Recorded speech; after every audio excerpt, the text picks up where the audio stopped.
Hey, welcome in tonight where we're going to talk about the Great Depression and continue on with discussing how the Great Depression was such a massively important turning point in American history.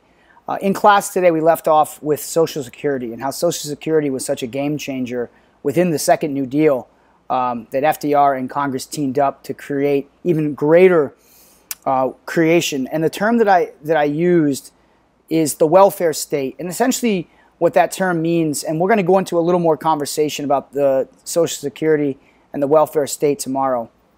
But effectively, when you think of the welfare state in that term, it's the idea that the government is now in a position where it is providing direct aid to people through programs like Social Security. And later on in history, as we'll get into this in the 1960s, that would further include things such as medical care, health benefits, etc. And the government really stepped into uncharted territory at this moment in the Great Depression. Never before had the United States government gone to such great levels to bring about welfare in the direct aid in people's lives. This was an unprecedented time in American history. Perhaps the only other time that you could argue welfare was being carried out and driven by the federal government was during Reconstruction with African Americans in the South.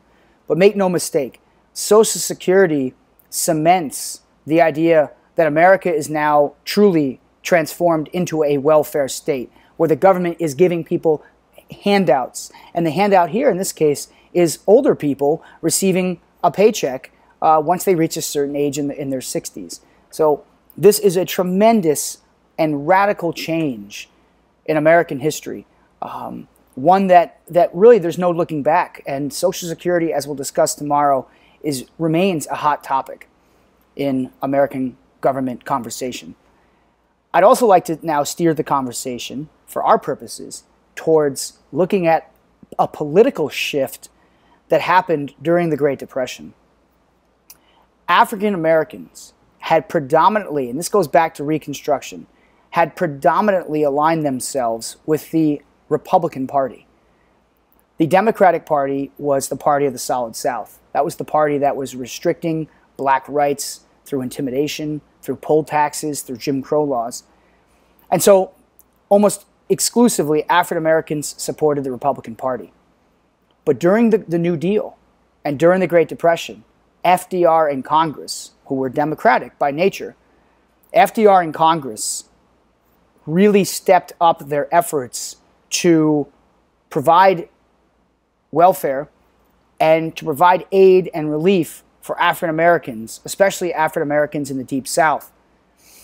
As a result of this effort to steer more aid and relief for African Americans, thousands upon thousands upon thousands of African Americans begin to change their allegiance towards the Democratic Party. This transformative shift in politics during the New Deal and Great Depression is known as the New Deal Coalition. And the New Deal Coalition is effectively refers to how African American voters began to change affiliation, party affiliations, to the Republican, from the Republican Party to the Democratic Party. And this New Deal Coalition refers to African American voters that now are going to vote, historically, the majority will vote Democratic. And as you'll see on some graphs I have tomorrow in class, this is a trend that continues to this day. The majority of African Americans vote Democratic. The majority, not all, or not everyone, but the majority. That shift occurred during the New Deal. And because of the efforts that the Democratic Party made to welcome in African Americans, to support African Americans, to give aid and relief and welfare to African Americans. And so that is a major shift in American political history. Black voters will now, for the most part, exclusively support the Democratic Party. The last bit I want to get into today, I'm going to keep this again pretty short, is how one of the most crippling effects that happened during the Great Depression were on farmers. And while farmers were hit extremely hard because of the same economic issues that everybody was facing, what particularly hit farmers the hardest were the fact that so many farmers had been abusing the soils. You know, there was overproduction problems, and when you produce too many goods, in farming terms, you're overusing the soil. As a result of that, crop prices, there were so many crops, there was so much surplus of goods on farms across America that the farming prices just started to plummet. You know, when supply goes up, the prices go down. So as a result, farmers had too many goods they couldn't sell, and they were losing money. So we talked about the AAA and how that was one of the alphabet soup programs, but the Supreme Court shot down the AAA. And so as the New Deal progressed and as the Great Depression progressed, one thing the federal government had no answers for was Mother Nature. Mother Nature wreaked havoc in the 1930s on farms across America like maybe never before. And as a result of years of terrible droughts across the plains, massive dust storms began to topple farms across America and contribute to the fact that American farms were already in a dire situation.